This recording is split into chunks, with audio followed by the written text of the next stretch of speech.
Ever wondered about the challenges of importing products from China to Pakistan?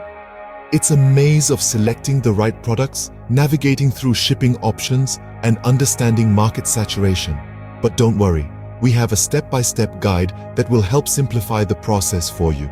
The first step is to identify the right product. Imagine you're on AliExpress, diving into a treasure trove of potential products. Your aim?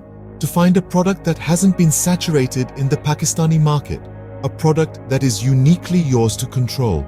It's like a game of chess where you're always thinking one step ahead of your opponent. When you find a product that fits the bill, it's like striking gold. Remember, always stay one step ahead of your competition. The next step is to select the best shipping options. Now, you might be tempted to opt for free shipping options, but hold that thought. It's essential to choose paid shipping options. Why? Well, paid options often provide insurance, tracking, and guaranteed delivery times.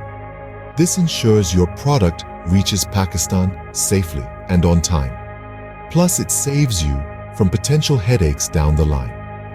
Remember, in the world of import business, time is money. Choosing the right shipping option is crucial to the success of your import business. Let's recap what we've discussed so far. We began by acknowledging the challenges of importing products and then swiftly moved on to the crucial step of identifying the right product. Remember, the key here is to find a product that isn't yet saturated in the Pakistani market, giving you the upper hand. Then, we delved into understanding market saturation. Always be one step ahead of your competition to stay in the game. Lastly, we highlighted the importance of selecting the right shipping options. Opting for paid options often guarantees a smoother shipping process, reducing potential headaches. With these steps, importing products from China to Pakistan can be a smooth and profitable process. Happy importing!